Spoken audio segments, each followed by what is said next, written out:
Hello and வணக்கம் darlings. எப்படி இருக்கீங்க எல்லாரும்? நல்லா இருக்கீங்களா? நானும் ரொம்ப நல்லா இருக்கேன்.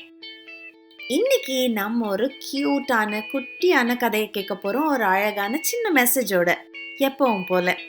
ரெடியா இருக்கீங்களா கேட்கறதுக்கு? வாங்க கதைக்குள்ள போலாம். கதையோட பேரு முள்ளா மலரா. இந்த கதை விக்ரம்னு ஒரு பையனை பத்தி. விக்ரம் எது பேசினாலுமே வால்யூம் 10ல கேக்குமா. இப்ப நம்ம பேசுறதெல்லாம் வால்யூம் 5 அப்படின்னு வச்சுக்கலாம். ஆனா விக்ரம் பேசுறது வால்யூம் 10ல இருக்குமா. அவனோட ரெகுலர் டோனே அவ்வளோ சத்தமா இருக்குமா. நார்மலா பேசுறதே அப்படி இருக்குன்னா அவன் கோவப்பட்டா எப்படி இருக்கும் நினைச்சு பாருங்க. உதாரணத்துக்கு விக்ரம் ஒரு டாய கூடன்னு கேக்குறது கூட அத கொடு அப்படின்னு தான் கேட்பானா.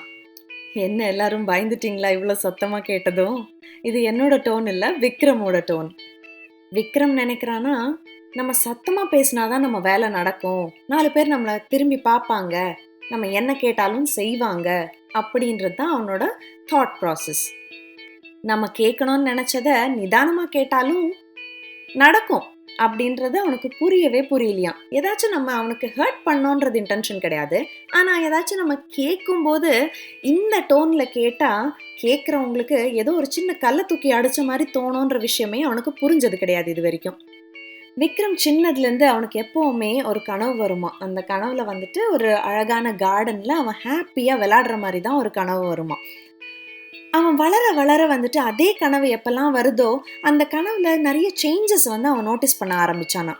முன்னெல்லாம் அந்த கனவு வரும்போது அந்த கார்டன்ல அவன் ஹாப்பியா தான் விளையாடுறது அவனுக்கு ஞாபகம் இருக்கான்.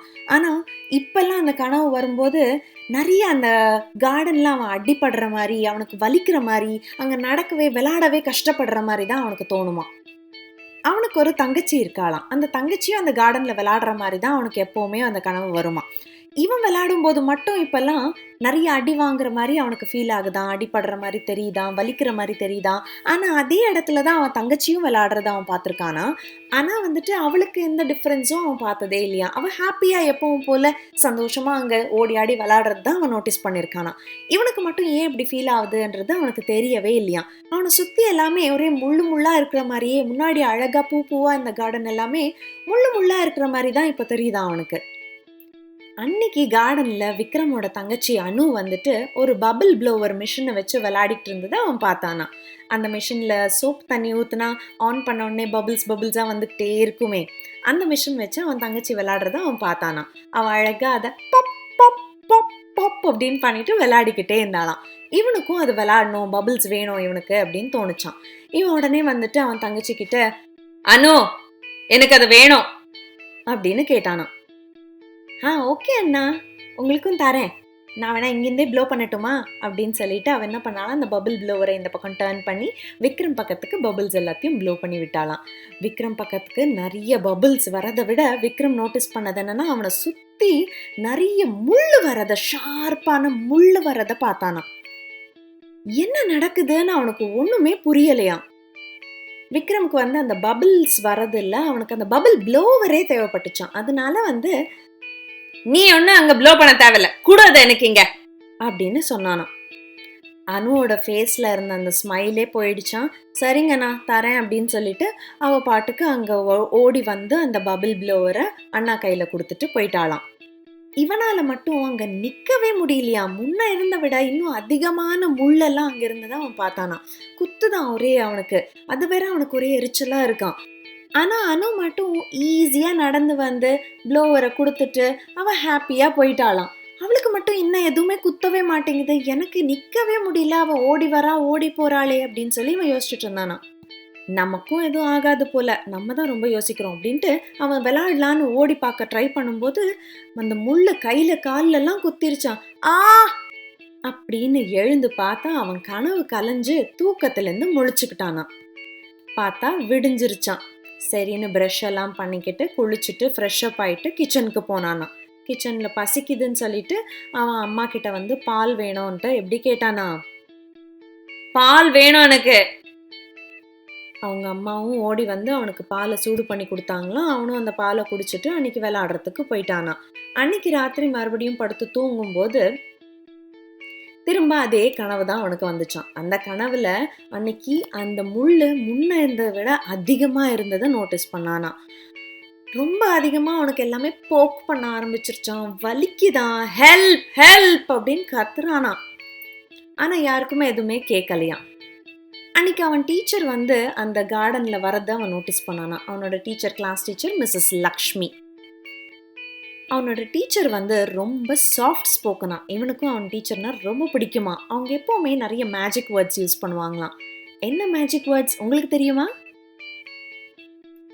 S, please, sorry and thank you. இதை தான் ரொம்ப முக்கியமான மேஜிக் வேர்ட்ஸ். இந்த மேஜிக் வேர்ட்ஸ் அந்த டீச்சர் ரொம்பவே அதிகமாக யூஸ் பண்ணுவாங்களாம். அவன் நோட் பண்ண இன்னொரு விஷயம், அன்னைக்கு அவன் தங்கச்சி எப்படி அவன்கிட்ட நடந்து வரும்போது ஈஸியாக நடந்து வந்தாலோ, அந்த முள்ளெல்லாம் எதுவுமே குத்தாத மாதிரி அவள் பாட்டுக்கு நடந்து வந்தாலோ ஹாப்பியாக, அதே மாதிரி தான் அந்த டீச்சரும் இன்னைக்கு நடக்கும்போது ஏதோ ஒரு பூ தோட்டத்தில் அவங்க நடந்து போகிற மாதிரியே அவனுக்கு ஃபீல் ஆச்சான். அதுவும் இல்லாமல் கம கமன்னு நல்ல ஃப்ராக்ரன்ஸ் நிறைய வந்துச்சான். மல்லிப்பூ வாசனை மாதிரி, நிறைய பூ வாசனை மாதிரி அவனுக்கு ஸ்மெல் வந்துதான். மறுநாள் காலையில் அவன் எப்பவும் போல தூக்கத்துலேருந்து எந்திரிச்சிட்டு ஃப்ரெஷ்அப் ஆகி கிச்சனில் பால் குடிக்க போனானான். காலையிலேருந்து அவன் மைண்டில் ஓடிக்கிட்டே இருந்துச்சான். எதனால வந்து மிஸ்ஸஸ் லக்ஷ்மி அண்ட் அவனோட தங்கச்சி அனுக்கு மட்டும் அந்த கனவுல எதுவுமே ஹர்ட் பண்ணவே இல்லை, அவங்க மட்டும் எப்படி ஈஸியாக போனாங்க அப்படின்னு யோசிச்சுட்டு இருக்கும்போது அவனுக்கு தோணுச்சான், மேபி இவங்க 2 பேருமே ரொம்ப ஜென்டிலாக பேசுறதுனாலையோ, நம்மளும் ட்ரை பண்ணி பார்க்கலாமா அப்படின்னு சொல்லிட்டு, சரி இன்னைக்கு நம்ம எல்லார்கிட்டையும் கொஞ்சம் ஜென்டிலாகவே நம்ம டீச்சர் பேசுகிற மாதிரி அந்த மேஜிக் வேர்ட்ஸ் எல்லாம் யூஸ் பண்ணி பேசி பார்ப்போம் அப்படின்னு சொல்லிட்டு ஃபர்ஸ்ட் ட்ரை வந்து அவங்க அம்மா கிட்ட ட்ரை பண்ணானா. என்னன்ட்டு பால் எப்படி கேட்டானா,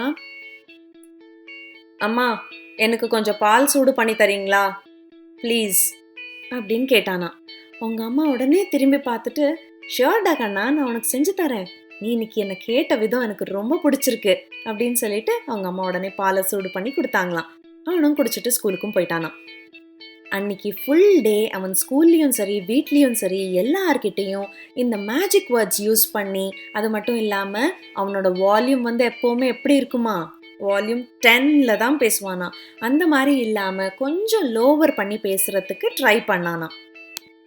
அன்னைக்கு நைட்டு கனவுல ஒரு பெரிய டிஃப்ரென்ஸை அவன் நோட் பண்ணானா. அவன் சின்னதாக இருக்கும்போது இந்த ட்ரீம் வந்தப்போ எப்படி அவனுக்கு ஒரே ஹாப்பி மெமரிஸோட அந்த கார்டன் தெரிஞ்சுதோ, அதே மாதிரி தான் இன்னைக்கும் அவன் ஹாப்பியாக விளையாடினானா அந்த கார்டனில்.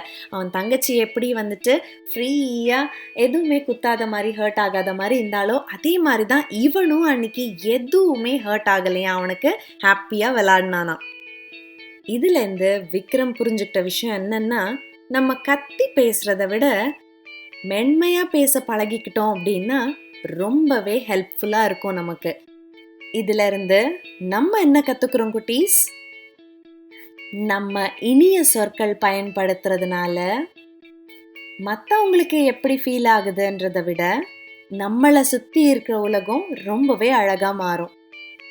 உங்களை சுத்தி இருக்கிற கார்டன் ஒரு முள் தோட்டமா இருக்கணுமா இல்ல மலர்கள் தோட்டமா இருக்கணுமான்றத நீங்க தான் முடிவு பண்ணணும். அந்த ரிமோட் கண்ட்ரோல் உங்க கையில தான் இருக்கு. Choice is yours. புரிஞ்சுதா? சரி, இப்போ நீங்க என்ன பண்ணிட்டு இருந்தீங்களோ அதை போய் ஹாப்பியா கண்டினியூ பண்ணுங்க. நான் உங்களை என்னோட இன்னொரு கதையில சந்திக்கிறேன். அது வரைக்கும் பாய் பாய் and take care my dear sweethearts. Happy Friday!